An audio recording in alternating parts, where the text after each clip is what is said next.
നമസ്കാരം, ഇത് IBN Malayalam. Reserve ചെയ്തിട്ടുള്ള ട്രെയിൻ യാത്രകളാണ് സുരക്ഷിതവും സൗകര്യപ്രദവുമെങ്കിലും ചിലപ്പോഴെങ്കിലും പല കാരണങ്ങളാൽ ട്രെയിൻ യാത്രകൾ തലവേദനകളാകാറുണ്ട്. ഇതിൽ ഏറ്റവും പ്രധാനം സഹയാത്രികരുടെ പെരുമാറ്റമാണ്. നേരത്തെ റിസർവ് ചെയ്ത സീറ്റ് പോലും മറ്റു യാത്രികർ കൈവശപ്പെടുത്തിയതിന്റെ അനുഭവം ദൂരയാത്രകൾ നടത്തിയിട്ടുള്ളവർക്കുണ്ടാവും.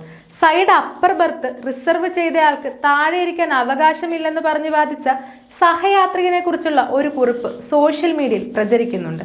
അപ്പർ ബർത്തിലും മിഡിൽ ബർത്തിലും റിസർവ് ചെയ്തവർക്ക് ഇരുന്ന് യാത്ര ചെയ്യാനാകുമോ? എത്ര സമയം വരെയാണ് ബർത്തിൽ ഉറങ്ങാനാവുക?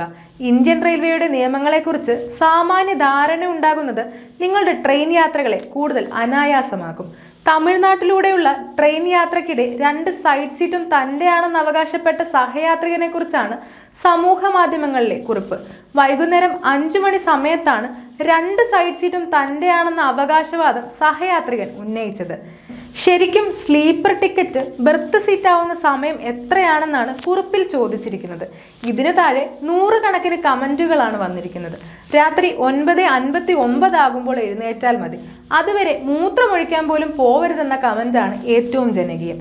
Indian railway commercial manual volume 1 652 പാരഗ്രാഫിൽ റിസർവേഷൻ ക്ലാസ്സിലെ ബുക്ക് ചെയ്ത യാത്രികരെ കുറിച്ച് പറയുന്നത് ഇങ്ങനെയാണ്: നിയന്ത്രണങ്ങളും ഇന്ത്യൻ റെയിൽവേയിലുണ്ട്. നേരത്തെ കയറിയവരാണെങ്കിൽ രാത്രി 10-ന് ശേഷം TTക്ക് നിങ്ങളുടെ ടിക്കറ്റ് പരിശോധിക്കാൻ വരാനാവില്ല. ട്രെയിനിനുള്ളിൽ രാത്രിയിടുന്ന ലൈറ്റുകൾക്ക് പുറമേയുള്ള എല്ലാ ലൈറ്റുകളും അണച്ചിരിക്കണം. രാത്രി 10-ന് ശേഷം കൂട്ടമായി യാത്ര ചെയ്യുന്നവർ മറ്റു യാത്രികർക്ക് ബുദ്ധിമുട്ടുണ്ടാക്കുന്ന രീതിയിൽ ബഹളം വെക്കാൻ പാടില്ല. റിസർവ് ചെയ്ത റെയിൽവേ സ്റ്റേഷനിൽ നിന്ന് നിങ്ങൾക്ക് ട്രെയിനിൽ കയറാനായില്ലെങ്കിൽ അടുത്ത 2 സ്റ്റേഷനുകളിൽ ഒന്നിൽ നിന്ന് കയറിയാൽ മതി. റിസർവ് ചെയ്ത സ്റ്റേഷൻ പിന്നിട്ട് 2 സ്റ്റേഷനുകൾ കഴിയുന്നത് വരെ TTക്ക് നിങ്ങൾ റിസർവ് ചെയ്ത സീറ്റ് മറ്റൊരാൾക്ക് നൽകാനാവില്ല. ഇനി റിസർവ് ചെയ്ത സ്റ്റേഷനും 2 സ്റ്റേഷനുകളും കഴിഞ്ഞാൽ TTക്ക് RAC PNR സ്റ്റാറ്റസ് ഉള്ള ഏത് യാത്രികനും സീറ്റ് നൽകാനും സാധിക്കും. റിസർവ് ചെയ്താലും വെയിറ്റിംഗ് ലിസ്റ്റിലാവുമെന്ന് ഉറപ്പുണ്ടെങ്കിലും ട്രെയിനിൽ യാത്ര ചെയ്യാൻ മാർഗമുണ്ട്. അതിന് PRS കൗണ്ടറിൽ നിന്ന് യാത്രയ്ക്കുള്ള ടിക്കറ്റ് എടുത്താൽ മതി. വെയിറ്റിംഗ് ലിസ്റ്റിലെ ടിക്കറ്റ് ആയാലും അത് കാണിച്ച് യാത്ര ചെയ്യാനാവും. അതേസമയം ഓൺലൈൻ വഴി ഈ ടിക്കറ്റാണ് എടുത്തതെങ്കിൽ ഇത് സാധ്യമാവില്ല.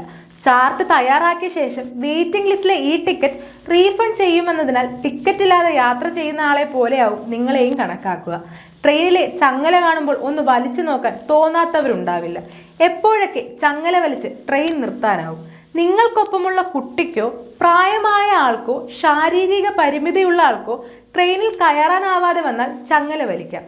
ട്രെയിനിൽ എന്തെങ്കിലും തരത്തിലുള്ള അപകടങ്ങൾ ഉണ്ടാവുകയോ മറ്റ് അടിയന്തര സാഹചര്യങ്ങൾ ഉണ്ടാവുകയോ ചെയ്താലും ചങ്ങല വലിക്കാം.